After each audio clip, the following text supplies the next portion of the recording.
श्रीमात्रे नमः। धर्मराजकृतदुर्गास्तवम्। विराटनगरं रम्यं गच्छमानो युधिष्ठिरः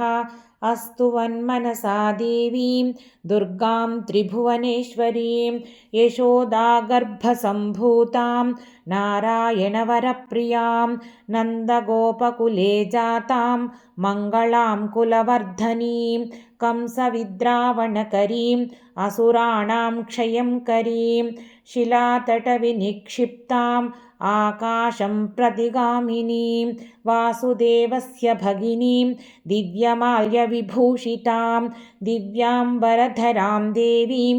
खड्गखेटकधारिणीं भारावतरणे पुण्ये ये स्मरन्ति सदाशिवां तान् वै तारयते पापात् पङ्केगामिव दुर्बलां स्तोतुं प्रचक्रमे भूयो विविधैः स्तोत्रसम्भवैः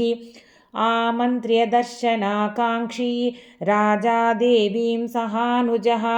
नमोऽस्तु वरदे कृष्णे कुमारि ब्रह्मचारिणि बालार्कसदृशाकारे पूर्णचन्द्रनिभानने चतुर्भुजे चतुर्वक्त्रे पीनश्रोणिपयोधरे मयूरपिञ्छवलये केयूराङ्गदधारिणि भासि देवि यथा पद्मा नारायणपरिग्रहः स्वरूपं ब्रह्मचर्यं च विशदं तव खेचरी कृष्णच्छविसमा कृष्णा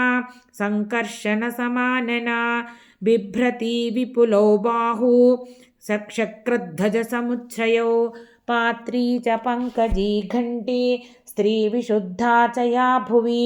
पाशं धनुर्महाचक्रं विविधान्यायुधानि च कुण्डलाभ्यां सुपूर्णाभ्यां कर्णाभ्यां च विभूषिता चन्द्रविस्पर्धिना देवि मुखेन त्वं विराजसे मुकुटेन विचित्रेण केशबन्धेन शोभिना भुजङ्गा भोगवासेन श्रोणीसूत्रेण राजता विभ्राजसे चावबद्धेन भोगेनेवेहमन्दरः ध्वजेन शिखिपिञ्चानामुच्छ्रितेन विराजसे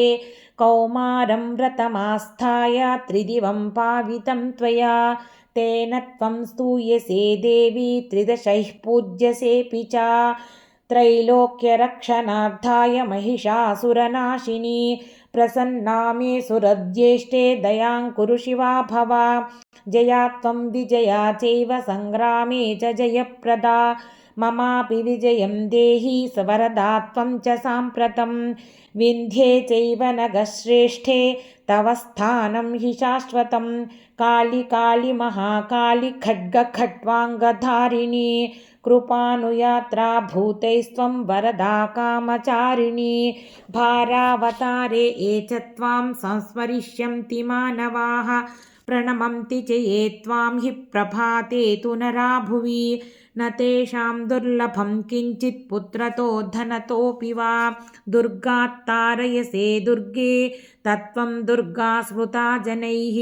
कान्तारेष्ववसन्नानां मग्नानां च महार्णवे दस्युभिर्वा निरुद्धानां त्वं गतिः परमानृणां जलप्रतरणे चैव कान्तारेष्वटवीषु च ये स्मरन्ति महादेवी न च सीदन्ति ते नराः त्वं कीर्तिः श्रीर्धृतिः सिद्धिर्ह्रीर्विद्या सन्ततिर्मतिः सन्ध्या रात्रिः प्रभा निद्रा ज्योत्स्ना कान्तिक्षमादया नृणां च बन्धनं मोहं पुत्रनाशं धनुक्षयं व्याधिं मृत्युं भयं चैव पूज्यता नाशयिष्यसि सोऽहं राज्यात् परिभ्रष्टः शरणं त्वां प्रपन्नवान् प्रणतश्च यथा मूर्ध्ना तव देवि सुरेश्वरी त्राहि मां पद्मपत्राक्षी सत्ये सत्या भवस्वनः शरणं भव मे दुर्गे शरण्ये भक्तवत्सले एवं स्तुता हि सा देवी दर्शयामास पाण्डवम् उपगम्य तु राजानमिदं वचनमब्रवीत् शृणु राजन्महाबाहो मदीयं वचनं प्रभो भविष्यत्यचरादेव सङ्ग्रामे विजयस्तव मम प्रसादान्निर्जित्य हत्वा कौरववाहिनीं राज्यं निष्कण्टकं कृत्वा भोक्ष्यसे मेदिनीं पुनः भ्रातृभिः सहितो राजन् प्रीतिं प्राप्स्यसि पुष्कलां मत्प्रसादाच्च ते सौख्यमारोग्यं च भविष्यति ये च सङ्कीर्तयिष्यन्ति लोके विगतकल्मषाः तेषां तुष्टा प्रदास्यामि राज्यमायुर्वपुः सुतं प्रवासे नगरे चापि सङ्ग्रामे शत्रुसङ्कटे अटव्यां दुर्गकान्तारे गहने जलधौ गिरौ ये स्मरिष्यन्ति च मां राजन् यथाहं भवता स्मृता न तेषां दुर्लभं किञ्चिदस्मिन् लोके भविष्यति य इदं परमं स्तोत्रं शृणुयाद्वा पठेत वा तस्य सर्वाणि कार्याणि सिद्धिं यास्यन्ति पाण्डवाः मत्प्रसादाच्च सर्वान् विराटनगरे स्थितान् न प्रज्ञास्यन्ति कुरवो नरा वा तन्निवासिनः इत्युक्त्वा वरदा देवी युधिष्ठिरमरिन्दमं रक्षां कृत्वा च पाण्डूनां तत्रैवान्तरधीयता। सर्वं श्री లలితాంబికాపరదేవతార్పణమస్తు. నా ఈ ప్రయత్నం మీకు నచ్చినట్లయితే భక్తి అన్లిమిటెడ్ ఛానల్ని సబ్స్క్రైబ్ చేసుకుని మీ అభిప్రాయాలను కామెంట్స్ రూపంలో తెలియజేయండి.